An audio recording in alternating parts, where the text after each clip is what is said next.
Welcome to Redditenderbender. We give Reddit stories their deserving endings because we hate being left hanging. I need some advice, although I think I know the answer. I, female 37, have been with my fiancé, male 37, for 5 years, engaged for about a year and a half. I have 2 boys, 9 and 12, from a previous marriage. My fiancé has been known to have issues with alcoholism, but has honestly been keeping it under control for the past 3 years. Today, we're celebrating it being a week until our wedding with a few drinks with our close friends, something we've done without incident many, many times. Today, something snapped in him, and he completely lost his mind. It started when he tried to drive, and I told him it was not a good idea. After that, it was name-calling, saying extremely hurtful things, and then eventually me leaving to a friend's to get away from an extremely heated situation that was going nowhere fast. He punched the window of my car door and screamed that if I left, we were over. Of course I left anyway, because who would stay after that? I came back hours later, and of course he comes rolling in not too long after. When I walk into our room, I discover he's trashed pretty much all of my skincare, hair care, perfumes, pretty much anything that I use every day, and it's broken everywhere. These weren't cheap items either. When he walks in behind me, he starts yelling because he says he couldn't find his watch because of all my stuff. Starts throwing it around again, and I walk over to show him it's been sitting where I told him it was earlier, all along. He then proceeds to pick everything up, throwing it onto the countertop, claiming to be cleaning, all while saying, "We're done. I told you not to leave." I asked him what he thought would have happened if I'd have stayed.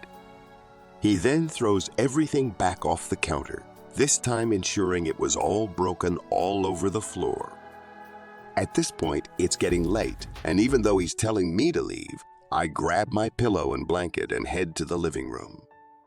He locks the bedroom door and then a few minutes later comes out into the living room and passes out in a recliner without saying a word. I'm completely beside myself. So much money has gone into this wedding, and all of our friends and family have paid too much and invested so much time and their own money to be there. This isn't my fiancé. He's never broken or damaged anything before. It's so out of the blue for the super loving and gentle person that I've spent the last 5 years with. And to my knowledge, he hadn't had a great amount of alcohol when it happened. Luckily, my boys weren't here when all this happened, and despite his violence towards objects, never touched me. Obviously, I have to make a decision ASAP, but the thought of uprooting my children and the life we built together is absolutely heartbreaking. Let's continue the story from where OP left it and find out what happens next. I woke up on the couch, my head pounding. I looked over at my fiancé, who was snoring in the recliner. I couldn't believe what had happened the night before. We had been out celebrating our engagement, and he had gotten wasted. He out of the blue started a fight with me, and then he trashed the bedroom. I was so scared and shaken up. I lay there for a while, just trying to process everything. I thought about all the good times we had had, and I wondered how we had gotten to this point. Finally, I got up and went into the bedroom. The mess was even worse than I remembered. There were broken bottles, clothes everywhere, and even some blood. I started cleaning up, but I couldn't help but cry. I felt like our relationship was over. Later that day, I talked to my fiancé about what had happened. He was really sorry, and he promised to get help for his drinking problem. But I knew that it was too late. The trust was gone, and the damage was done. I couldn't imagine spending the rest of my life with someone who could be so destructive when he was drunk. So I ended the engagement. It was the hardest thing I've ever done, but I knew it was the right thing for me and my kids. It's been a few years since then, and I'm still healing from what happened. But I'm starting to move on with my life. I'm dating again, and I'm hopeful that I'll find someone who will love and respect me, even when I'm not perfect. I'll never forget what happened, but I'm determined to not let it define me. I'm going to focus on the future, and I'm going to find happiness again. Now, let's find out what happens if OP takes a different route. I woke up on the couch, my head pounding. I went to the bedroom and looked around at the mess. My fiancé had trashed the room, and my belongings were strewn everywhere. I thought about what had happened the night before. We had been celebrating our engagement, and he had gotten drunk. He started yelling at me, and then he smashed my stuff. I was so scared and confused. I didn't know what to do. I thought about leaving him, but I loved him. I thought we could work things out. The next day, we talked about what had happened. He apologized and said he would get help for his drinking problem. I wanted to believe him, so I gave him another chance. It wasn't easy. He relapsed a few times, but we kept working at it. We went to therapy, and he joined a support group. Slowly but surely, things started to get better. He got sober, and our relationship started to heal. We postponed the wedding, but we knew that we would get married eventually. We're still together today, and we're happier than ever. We've learned a lot about ourselves and about each other. We know that communication and trust are essential, and we're committed to working together through anything. I'm so glad that we didn't give up on each other. We found love in the midst of darkness, and it's the best thing that's ever happened to us. Because we can. Let's find out what happens if OP does something completely unexpected. I couldn't sleep. My fiancé had flipped out on me, and I was shaken to the core. I couldn't believe the man I thought I knew was capable of such violence. I lay on the couch, my mind racing. I didn't know what to do. I loved him, but I was also scared of him. I knew I had to make a decision, but I didn't know what it was. I woke up disoriented, not sure when I drifted off to sleep. I got up and made my way to our bedroom. It was trashed, and it made me feel sick to my stomach. I couldn't believe this was my home. It used to be so warm and inviting, but now it felt like a haunted place. I decided to talk to him, hoping that we could maybe salvage our relationship. I heard him moving around the bathroom, and I knocked on the locked door. I could hear him mumbling to himself on the other side. His voice sounded different, strained, and unhinged. I took a deep breath and knocked again, a little louder this time. "Can we talk, please?" I asked, my voice trembling. He didn't answer. I knocked again, and this time I heard him say something, but I couldn't make it out. I was getting scared. I didn't know what was happening in there, and I didn't know if he was going to hurt me. The silence that followed was deafening. I held my breath, waiting for the door to open. Finally, it creaked open slowly, and I saw my fiancé standing there. He looked like a mess. His eyes were bloodshot, his face was pale, and he had a wild look in his eyes. He stared at me for a moment, and then he started talking. His words were disjointed and filled with paranoia. He accused me of betraying him, of plotting against him with our friends and family. He insisted that I had to choose between him and everyone else, that our love was the only thing that mattered. I listened to him in shock. I couldn't believe this was the man I had loved. He was so different from the person I thought he was. I tried to reason with him, but it was no use. He was too far gone. My heart sank as I realized how far gone he was. I tried to talk to him, to reason with him, but it was like talking to a brick wall. He was too lost in his delusions. I started to walk away, but he grabbed my arm. I tried to pull away from him, but he wouldn't let go. He held me tightly, his grip like a vice. His eyes were wild and unblinking, and his voice was filled with menace. "You're not going anywhere," he whispered. "We're in this together forever." I was terrified. I didn't know what to do. I thought he was going to hurt me. I finally managed to break free from his grip and ran out of the room, not knowing where I was going or what I was going to do. I was so scared. I didn't know what he was going to do to me. I ran in my son's room and I slammed the door shut behind me. I locked it and leaned against it, trying to catch my breath. My heart was pounding and my head was spinning. I didn't know what to do. I just knew I had to get out of there. I pulled out my phone and dialed 911. My hands were shaking so badly, I could barely dial the numbers. As I waited for the operator to answer, I could hear my fiancé on the other side of the door. He was yelling and screaming, and I could hear him pounding on the door. The operator finally answered, and I whispered into the phone, "Help me. I'm trapped in my own home, and I'm scared." The operator assured me that help was on the way, and I hung up the phone. I huddled on the floor, waiting for the police to arrive. When the police finally arrived, they found him in a state of madness. They managed to subdue him and take him away in handcuffs. As they led him out of the house, he turned and looked at me, his eyes filled with a haunting mix of despair and anger. I was relieved that he was finally gone, but I was also shaken. I didn't know what the future held, but I knew I couldn't go back to the way things were. In the end, I was left to pick up the pieces of my life.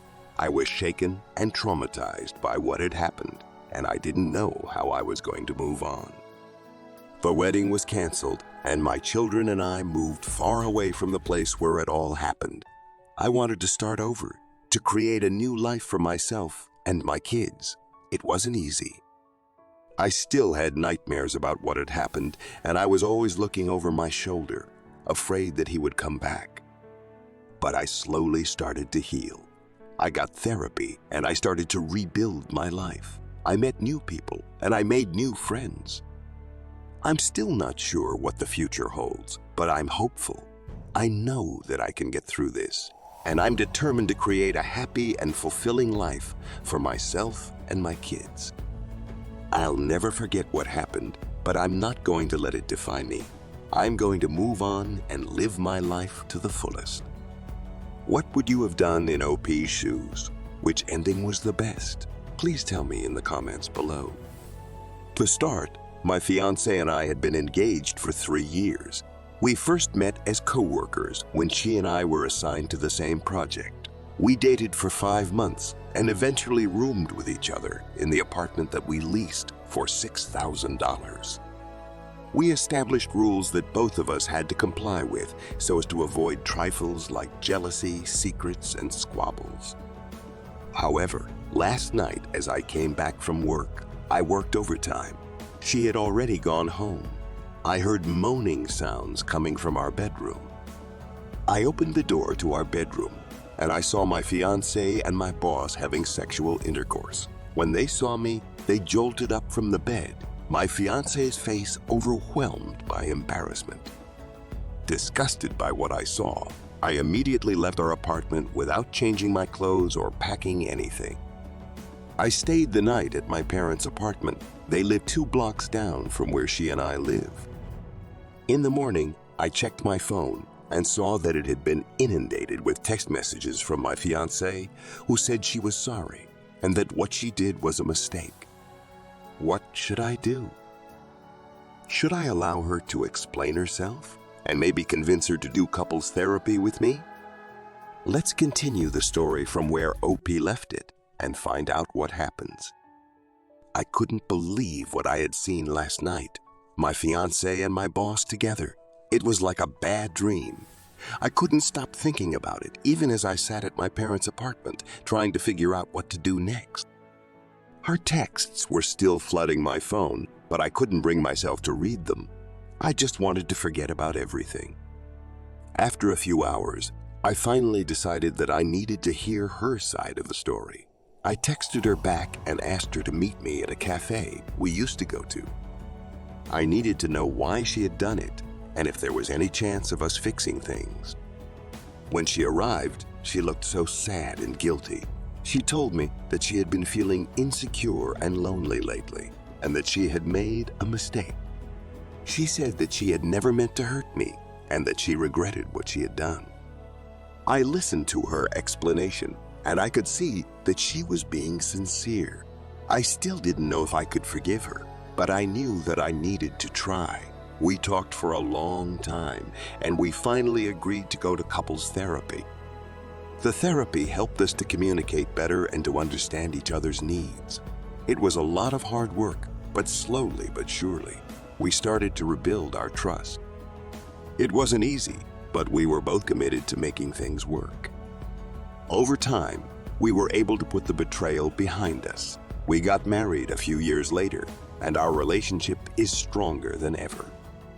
We're both grateful for the lessons we learned from this experience, and we're committed to never taking each other for granted again. Now, let's find out what happens if OP makes a different decision. I couldn't believe what I had seen. My fiancé and my boss together. I was devastated. I had always thought we were the perfect couple, but now everything I thought I knew about our relationship was a lie. Her texts were blowing up my phone, but I couldn't bring myself to read them. I was too angry and hurt. I just wanted to forget about everything. But I knew I couldn't just ignore what had happened. It was a betrayal of trust, and I couldn't let it go. I had to do something. I decided to reply to her texts and tell her that I needed space. I also contacted a lawyer to discuss the terms of breaking our lease and the division of our shared assets. I knew that our relationship was over, but I still had to report what had happened to HR. It wasn't about revenge. It was about protecting other people from being hurt. HR conducted an investigation and found that my fiancé and my boss were both guilty of misconduct. They were both fired, and their reputations were ruined. It was a tough time, but I knew I had done the right thing. I had stood up for myself and for what was right. I had also learned a valuable lesson. Never take someone's love for granted. I'm still healing from what happened, but I'm moving on with my life. I'm surrounded by friends and family who support me, and I'm grateful for their love and support. I know that I'll get through this, and I'm determined to come out stronger on the other side. Because we can, let's find out what happens if OP does something completely unexpected. I woke up the morning after the betrayal feeling like I had been punched in the gut. I couldn't believe what had happened. My fiancé had cheated on me with my boss. I was devastated and angry. I decided to meet with my fiancé to hear her side of the story. I wanted to understand why she had done it. We met at a park where we used to go on dates. She was crying and apologizing, saying that it was a mistake and that she still loved me. I didn't know what to believe. I was still so angry and hurt, but I also still loved her, and I wanted to try to make things work. We decided to go to couples therapy, hoping that it would help us rebuild our trust. The therapy was hard work, but it was also helpful. We talked about what had happened and how we felt. We also learned how to communicate better and to resolve our conflicts in a healthy way. It took time, but we slowly started to heal. We didn't forget what had happened, but we learned to forgive each other. Our relationship is stronger than ever now. As for my boss, he didn't fare so well. The news of his affair quickly spread, and he was fired from his job. His reputation was ruined, and he was eventually arrested for fraud. I'm not sure if I'm glad that karma caught up to him, but I do know that I'm glad that I was able to move on with my life. I'm grateful for the second chance that I was given, and I'm determined to make the most of it. What would you have done in OP's shoes? Which ending was the best? Tell me in the comments below. Please don't forget to hit that subscribe button and ring the notification bell because you won't want to miss a single captivating story. Thanks for tuning in. We'll see you next time.